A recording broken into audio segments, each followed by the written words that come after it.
നമസ്കാരം. ബഹുമാന്യനായിട്ടുള്ള ശ്രീ നരേന്ദ്രമോദി തൃശ്ശൂർ വരേണ്ട വലിയ അത്യാവശ്യം ഉണ്ടായിരുന്നു എന്ന് വിശ്വസിക്കാനായിട്ടാണ് ഇവിടെയുള്ള ഒരു വലിയ കൂട്ടം ആളുകൾക്ക് ഇഷ്ടം. എന്നാൽ പോവേണ്ട സ്ഥലങ്ങളിലൊന്നും അദ്ദേഹം പോയില്ല. മണിപ്പൂരിലേക്ക് അദ്ദേഹം പോയില്ല, അതിനെക്കുറിച്ചിട്ട് കാര്യമായിട്ടൊന്നും മിണ്ടിയില്ല.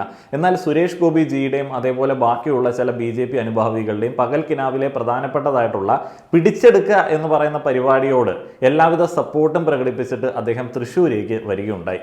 തൃശ്ശൂരേക്ക് അദ്ദേഹം വരുന്നതിന് മുൻപ് തന്നെ വലിയ കാര്യമായിട്ടുള്ള ചർച്ചകൾ തുടങ്ങിയിരുന്നു. എന്നാൽ വന്നു പോയതിനു ശേഷം വളരെ സമാധാന അന്തരീക്ഷത്തിൽ പോയിക്കൊണ്ടിരുന്ന തൃശ്ശൂർ റൗണ്ടിലേക്ക് പ്രതിഷേധങ്ങൾ വരികയുണ്ടായി. യൂത്ത് കോൺഗ്രസ് ചാണകവെള്ളം തെളിച്ചിട്ടാണ് പ്രതിഷേധങ്ങൾക്ക് തുടക്കം കുറിച്ചത്. ആ ഒരു പ്രതിഷേധങ്ങളിൽ അവർ മുഖ്യ കാരണമായിട്ട് പറഞ്ഞത് അവിടെ ഒരു ആൽമരം ഉണ്ടായിരുന്നു, അതിന്റെ ശിഖരങ്ങൾ മുറിച്ചതിനെ ചൊല്ലിയിട്ടുള്ള പ്രതിഷേധ കാരണമൊക്കെയാണ് വാർത്തകളിൽ എനിക്കറിയാനായിട്ട് കഴിഞ്ഞത്.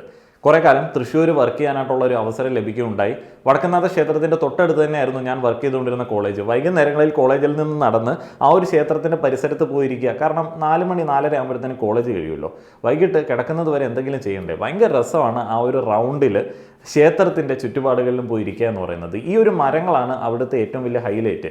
ഈ ഒരു മരങ്ങളിലെ ശിഖരങ്ങൾ സുരക്ഷാ കാരണങ്ങൾ പറഞ്ഞു മുറിച്ചു. സുരക്ഷയ്ക്ക് ഭീഷണിയാണ് എന്നുണ്ടെങ്കിൽ മുറിക്കേണ്ടി വരും. എന്നാലും ശിവന്റെ ജടയോടുപമിച്ച് എല്ലാ ആളുകളും സർവ്വമതസ്ഥരും കൺസിഡർ ചെയ്തുകൊണ്ടിരുന്ന ആ ഒരു ആൽമരം രാജാവ് വന്നപ്പോഴത്തേന് മുറിക്കുന്ന ഒരവസ്ഥയിലേക്ക് എത്തി. ശിവനെ നൈസായിട്ടൊന്ന് ഗ്രൂം ചെയ്ത ഒരവസ്ഥയിലേക്ക് എത്തിയിട്ടുണ്ട് എന്നുണ്ടെങ്കിൽ അതാണ് രാജഭക്തി എന്ന് പറയുന്നത്. മോഡി വരുന്നതിന് മുൻപ് തന്നെ ഞാൻ ആകാംക്ഷയോടെ കാത്തിരുന്ന ഒരു സംഗതിയുണ്ട്. മോഡി വരുമ്പോൾ കേരള ജനത എങ്ങനെയായിരിക്കും സ്വീകരിക്കുന്നത്? മോഡി പോയി കഴിഞ്ഞതിന് ശേഷമുള്ള ചർച്ചകളിൽ എന്തായിരിക്കും ഹൈലൈറ്റ് ചെയ്യപ്പെടുക? ഈ ഒരു ഡൗട്ടുകൾക്കൊക്കെ ഉത്തരം നൽകിക്കൊണ്ടാണ് ഇന്നും ഇന്നലെയുമൊക്കെ ആയിട്ട് നടന്ന ചർച്ചകൾ കൂടുതലുള്ളത്. അതിൽ ശോഭന എന്ന നടി വേദി മോദിക്കൊപ്പം പങ്കിടുകയും ഒരു പ്രസംഗം നടത്തുകയും ആളുകൾ വിമർശനത്തോടെ നോക്കിക്കാണുകയുണ്ടായി. എന്നാൽ അതിനെ വേറൊരു രീതിയിലേക്ക് വഴിവിട്ട ഒരു ചർച്ചയിലേക്ക് കൊണ്ടുപോകാനായിട്ടാണ് സംഘപരിവാർ അനുകൂലികൾ ശ്രമിക്കുന്നത്. ഇവിടെയുള്ള ആളുകൾക്ക്, കലാകാരന്മാർക്ക് ആവിഷ്കാര സ്വാതന്ത്ര്യമുണ്ട്, എന്നാൽ രാഷ്ട്രീയ സ്വാതന്ത്ര്യമില്ല. അവര് പ്രധാനമന്ത്രിയുടെ കൂടെ വേദി പങ്കിട്ടാൽ പോലും വലിയ പ്രശ്നമാണ് എന്നുണ്ടെങ്കിൽ അത് ഫാസിസമാണ് എന്നൊക്കെ ആളുകൾ വാദിക്കുന്നുണ്ട്. എന്നാൽ ഈ ഒരു ഘട്ടത്തിൽ നമ്മൾ ആലോചിക്കേണ്ടത്, ഒരു വേദി പങ്കിടുന്ന സമയത്ത് ആ ഒരു വേദി പങ്കിടുന്ന ആ ഒരു കാര്യത്തെക്കുറിച്ചിട്ട് മാത്രമാണോ ഇവിടെയുള്ള പ്രബുദ്ധ ജനത എന്ന് നമ്മൾ വിളിക്കുന്ന ആളുകൾ വിമർശനം ഉന്നയിച്ചത്? അല്ല, അവരുടെ വിമർശനങ്ങളിൽ വ്യക്തമായിട്ടുള്ള ചോദ്യങ്ങളുണ്ടായിരുന്നു. ആ ഒരു ചോദ്യങ്ങളെ വെറും സൈബർ ബുള്ളിങ്, അറ്റാക്ക് എന്നുള്ള രീതിയിലേക്ക് പരിഗണിക്കുക എന്ന് പറയുന്നത് പക്വതയില്ലാത്ത ഒരു വലതുപക്ഷ ബുദ്ധി മാത്രമാണ്. BJPക്ക് ഈ തവണ കേരളത്തിൽ ഒരു 10% അധികം വോട്ടുകൾ കിട്ടാനായിട്ടുള്ള സാധ്യത ഉണ്ടായിരിക്കാം. എന്നാലും ഇവിടെയുള്ള ആളുകളുടെ പൾസ് അവർക്ക് അറിയത്തില്ല എന്നുള്ളതാണ് യാഥാർത്ഥ്യം. BJP അനുഭാവികളുടെയും പ്രവർത്തകരുടെയും കാര്യം അതിനേക്കാളും കഷ്ടമാണ്. BJPക്ക് എന്ന് നോക്കിയാലും ഒരേ തരത്തിലുള്ള കുറേയധികം ആളുകൾ മാത്രമേ ഉള്ളൂ. സുരേന്ദ്രൻജിയുണ്ട്, ശോഭാജിയുണ്ട്, വേറെ കുറച്ച് ജീക്കളൊക്കെ ഉണ്ട്, ചില ആളുകളെ നാട് കടത്തിയിട്ടുണ്ട്. ഇവർ മാത്രമേ ഉള്ളൂ. അതുകൂടാതെ BJPയുടെ വേദി പങ്കിടാനായിട്ട് വരുന്ന ആളുകൾ എന്ന് പറയുന്നത് ഏതെങ്കിലും സിനിമ നടന്മാരൊക്കെ ആയിരിക്കാം. അവർക്ക് ഒരു സീറ്റ് കൊടുക്കുന്ന പതിവുണ്ട്. അല്ല എന്നുണ്ടെങ്കിൽ BJP അതിപാവനമായിട്ട് ആദരിച്ച് വേദിയിലേക്ക് കൊണ്ടുവരുന്ന ആൾ എന്ന് പറയുന്നത് മറിയക്കുട്ടി ചേട്ടത്തിയെ പോലെയുള്ള ആളുകളായിരിക്കും. മറിയക്കുട്ടി ചേട്ടത്തി എങ്ങനെയാണ് വേദിയിൽ ആദരിക്കപ്പെടുന്നത്? പിണറായി വിജയനെ തെറി വിളിച്ചു എന്നുള്ള ഒരൊറ്റ ക്വാളിഫിക്കേഷൻ്റെ പുറത്താണ് BJPയുടെ പ്രധാനമന്ത്രി വരുന്ന ഒരു വേദിയിലേക്ക് മറിയക്കുട്ടി ക്ഷണിക്കപ്പെടുന്നത് എന്നുള്ളതാണ് BJPക്ക് ഇവിടെയുള്ള ആളുകളുടെ പൾസ് അറിയത്തില്ല എന്നുള്ളതിൻ്റെ ഏറ്റവും വലിയ റീസൺ. ഇനിയിപ്പോൾ പിണറായി വിജയനെതിരെ അല്ലെങ്കിൽ സർക്കാരിനെതിരെ വ്യത്യസ്തമായിട്ടുള്ള പ്രതിഷേധങ്ങൾ നടത്തിയ ആളെ വേദിയിലേക്ക് കൊണ്ടുവരാൻ വേണ്ടിയാണ് BJP ആഗ്രഹിച്ചത് എന്നുണ്ടെങ്കിൽ വ്യത്യസ്തനായിട്ടുള്ള പ്രതിഷേധം നടത്തിയ പഞ്ചായത്ത് മെമ്പറായിട്ടുള്ള BJP പ്രവർത്തകൻ ഉണ്ടായിരുന്നു. അദ്ദേഹം വെള്ള പെയിന്റ് അടിച്ച് കസേരയുമായിട്ട് ക്യാമറയുടെ മുൻപിൽക്കിട്ട് ഓടി നടന്നത്. അതിലെ ചില്ലറ പ്രതിഷേധമൊക്കെ ജനം ഏറ്റെടുത്താണ്. അദ്ദേഹത്തിനെ വലിയ കാര്യമായിട്ട് ബഹുമാനിക്കുന്നത് കണ്ടില്ല. അന്ന് ഒന്നും മാറാത്തതായിട്ട് ഒന്നുണ്ട്. ആര് വന്നാലും ആരെ ചൂണ്ടിക്കാണിച്ചാലും കൈയടിക്കുക എന്ന് പറയുന്ന ഒരു കൂട്ടം അണികൾ. 93-ൽ ഇറങ്ങിയ മണിച്ചിത്രത്താഴൊക്കെ വീണ്ടും ഇവിടെ ചർച്ചയായിക്കൊണ്ടിരിക്കുകയാണ്. ചില നിരീക്ഷണങ്ങൾ തീരെ പക്വതയില്ലാത്ത നിരീക്ഷണങ്ങളാണ്. അത് BJPയുടെ മറിയക്കുട്ടി ക്ഷണത്തെക്കാട്ടിലും വളരെ പരിതാപകരമെന്ന് എനിക്ക് തോന്നിയ ചില നിരീക്ഷണങ്ങളാണ്. മണിച്ചിത്രത്താഴ് അന്ന് വിജയിച്ചതിൻ്റെ കാരണം, അല്ലെങ്കിൽ ശോഭനയ്ക്ക് അവസരം കിട്ടിയതിൻ്റെ കാരണം അദ്ദേഹത്തിൻ്റെ ഡാൻസ് ആണ്. ഡബ്ബിങ് ചെയ്യാനായിട്ട് അറിയില്ല, അഭിനയം ശരിയല്ല എന്നൊന്നും പറയുന്നതിനോട് ഞാൻ തീരെ യോജിക്കുന്നില്ല.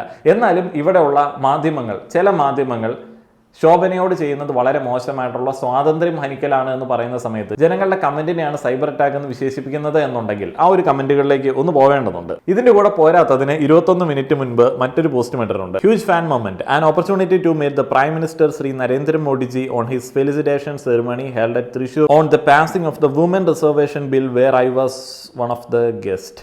ഈ വിമൻ റിസർവേഷൻ ബില്ലിനെ കുറിച്ചിട്ട് ശോഭന ഒരു പ്രസംഗത്തിൽ പറഞ്ഞത് തന്നെയാണ് വിമർശനങ്ങളുടെ മെയിൻ ആയിട്ടുള്ള ഒരു കാരണം. വുമൻ റിസർവേഷൻ ബില്ല് സ്ത്രീകളോട് ഈ ഒരു ഗവൺമെന്റ് വന്നതിന് ശേഷം നടത്തിയ അതിക്രമങ്ങളുടെ വലിയ അടിത്തറയിൽ നിന്നിട്ടാണ് വിമൻ റിസർവേഷൻ ബില്ല് എന്ന് പറയുന്ന പതിവ് സാധനം എടുത്തിട്ട് ഇലക്ഷന്റെ തൊട്ട് മുൻപ് അങ്ങോട്ട് അനൗൺസ് ചെയ്യുന്നത്. ഈ പാസ്സാക്കിയ ബില്ലിനെ കുറിച്ചിട്ടോ ഇതിന്റെ അകത്തുള്ള കാര്യങ്ങളെ കുറിച്ചിട്ടോ ഇത് എന്ന് പ്രാവർത്തികമാകുമെന്നതിനെ കുറിച്ചിട്ടോ ഒരു ഐഡിയയും ഇല്ലാതെ വെറുതെ വേദിയിൽ ഒരിടം ലഭിക്കാൻ വേണ്ടി പറഞ്ഞ ഒരു പ്രസംഗമായിട്ട് തന്നെ കേരള ജനത ഇതിനെ കൺസിഡർ ചെയ്യത്തുള്ളൂ. ഈ ഒരു വേദിയിൽ നിന്ന് BJPയുടെ ഈ ഒരു ഇലക്ഷൻ ക്യാപ്സ്യൂളിനെ അവിടെ പ്രസന്റ് ചെയ്തതുകൊണ്ട് മാത്രമാണ് വിമർശനങ്ങൾക്ക് ഗാഢത കൂടിയത്. ശോഭന ആ ഒരു വേദി പങ്കെടുക്കുകയും ഔദ്യോഗികമായിട്ടുള്ള ഒരു ക്ഷണം ലഭിച്ചതിന്റെ എല്ലാവിധ ബഹുമാനങ്ങളും കൊടുക്കുകയും ചെയ്തു കഴിഞ്ഞാൽ ഇത്രയധികം പ്രശ്നം വരുമെന്ന് എനിക്ക് തോന്നുന്നില്ല. അതുകൊണ്ട് തന്നെ ന്യായമായിട്ടുള്ള ചില വിമർശനങ്ങളാണ് ജനങ്ങൾ ചോദിക്കുന്നത്. വേദിയിൽ പ്രസംഗിച്ച ആ ഒരു പ്രശ്നം തന്നെയാണ്. ഏതായാലും ആളുകളുടെ കമന്റുകളിലേക്ക് പോകാം.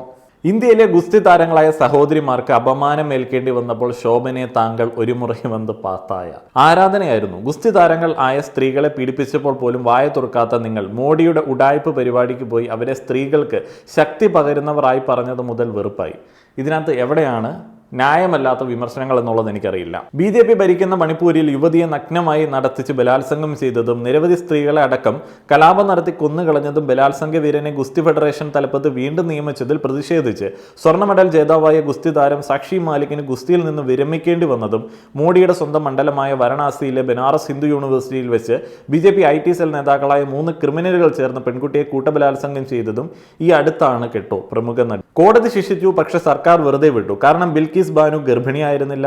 ബിൽക്കിസ് ബാനു അതിക്രൂരമായിട്ടുള്ള കൂട്ടബലാത്സംഗത്തിന് ഇരയായിരുന്നില്ല. ബിൽക്കിസ് ബാനുവിന്റെ 3 വയസ്സുള്ള കുഞ്ഞിനെ ആരും നിലത്തടിച്ച് കൊന്നിരുന്നില്ല. ബിൽക്കിസ് ബാനുവിന്റെ കുടുംബം കൂട്ട നരഹത്യക്ക് വിധേയമായിട്ടില്ല. കാരണം ആധുനിക ഇന്ത്യയിൽ ബിൽക്കിസ് ബാനുമാർ അപരകളാണ്.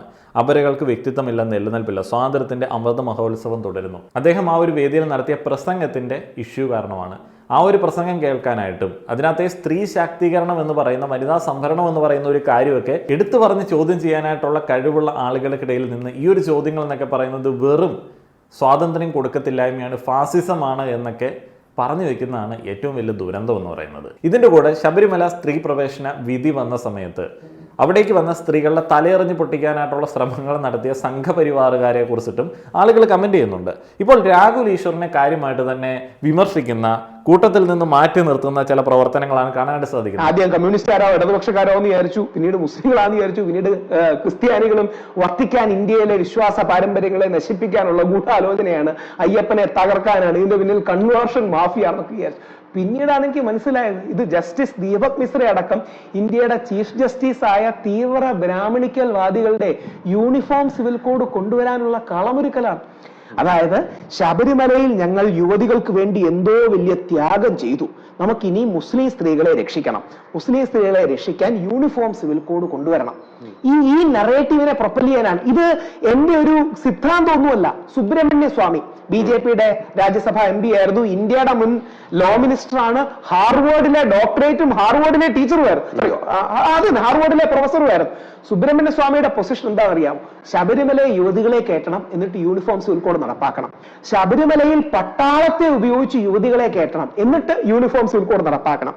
അന്ന് ഈ പ്രബുദ്ധ ജനതയിൽ കുറേയധികം ആളുകൾക്ക്, വെറും സാധാരണക്കാർക്ക്, രാഷ്ട്രീയ നിരീക്ഷകർ എന്നുള്ള ടാഗ് ഇല്ലാത്ത ആളുകൾക്ക് തോന്നിയ ചില കാര്യങ്ങളാണ് രാഹുൽ ഈശ്വർ ഇന്ന് മനസ്സിലായി എന്ന് വന്ന് പറയുന്നത്. ഇതാണ് കേരളം എന്ന് പറയുന്നത്. ആളുകൾക്ക് ഈ വർഗീയ രാഷ്ട്രീയ മുതലെടുപ്പുകളൊക്കെ തിരിച്ചറിയാനായിട്ടുള്ള എല്ലാവിധ ബോധമുണ്ട്. മോഡി വന്നാലും ഗവർണർ അലുവ തിന്നാൻ വന്നാലും വലിയ കാര്യമായിട്ടുള്ള പെർസെൻറ്റേജ് ഇവിടെ അവർക്ക് പിടിക്കാൻ പറ്റില്ല. ഈ തവണ സുരേഷ് ഗോപിക്ക് ഒരു സഹതാപ തരംഗമുണ്ട്. മറ്റേ സീരിയൽ അപ്രോച്ചാണ് BJPയുടെ ഒരു ഇലക്ഷൻ ക്യാമ്പയിൻ. ഞങ്ങളുടെ മുത്തിനെ, ഞങ്ങളുടെ സുരേഷ് ജിയെ ആക്രമിക്കുന്നത് കണ്ടില്ലേ, കള്ളക്കേസിൽ കൊടുക്കുന്നത് കണ്ടില്ലേ. ഏതോ സീരിയലിലെ ഒരു നടന്, നായകന് ഉണ്ടാവുന്ന വെല്ലുവിളി പോലെയാണ് പലപ്പോഴും കമന്റ് ബോക്സുകളിൽ ആളുകൾ കമന്റ് ഇടുന്നത്. സ്ത്രീ ഭൂരിപക്ഷത്തിന്റെ കമന്റുകൾ ഈവൻ നമ്മുടെ വീഡിയോസിന്റെ അടിയിലും വരാറുണ്ട്. സുരേഷ് ജിയെ സപ്പോർട്ട് ചെയ്തിട്ടുള്ള ആളുകൾ, അദ്ദേഹത്തെ ആക്രമിക്കുന്ന ഒരു കൂട്ടം ആളുകളാണ് ഇവിടെയുള്ള ഭരണ നേതൃത്വം, ബാക്കിയുള്ള ആളുകൾ. അതുകൊണ്ട് സുരേഷ് ജിക്ക് വോട്ട് ചെയ്യണമെന്ന് പറയുന്ന ഒരു നിസ്സാര ശതമാനം വോട്ടുകൾ മാത്രമാണ് BJPക്ക് ഈ തവണ അധികമായിട്ട് ലഭിക്കാൻ പോകുന്നത്. ആ ഒരു വോട്ടുകൾ പിടിക്കാൻ വേണ്ടി മോഡിജി നേരിട്ട് കേരളത്തിലേക്ക് വരുന്ന സമയത്ത് കേരളത്തെ എത്രത്തോളം ഇമ്പോർട്ടൻ്റ് ആയിട്ടാണ് കേന്ദ്രം കാണുന്നത് എന്നുള്ളത് നമുക്ക് മനസ്സിലാവുമല്ലോ. കേരളത്തെ സൊമാലിയയോട് ഉപമിച്ച, ഇവിടേക്ക് വരുമ്പോഴും വിമർശനങ്ങൾ കറക്റ്റായിട്ട് തന്നെ എഴുതിക്കൊണ്ട് വന്ന് വായിക്കാനായിട്ടുള്ള ശ്രമം നടത്തിയ പ്രധാനമന്ത്രിയുടെ ഒരു കരുതലിനെ നമുക്ക് മൈൻഡ് ചെയ്യാതിരിക്കാൻ പറ്റത്തില്ല. നിങ്ങളുടെ അഭിപ്രായങ്ങൾ പറയുക. നന്ദി.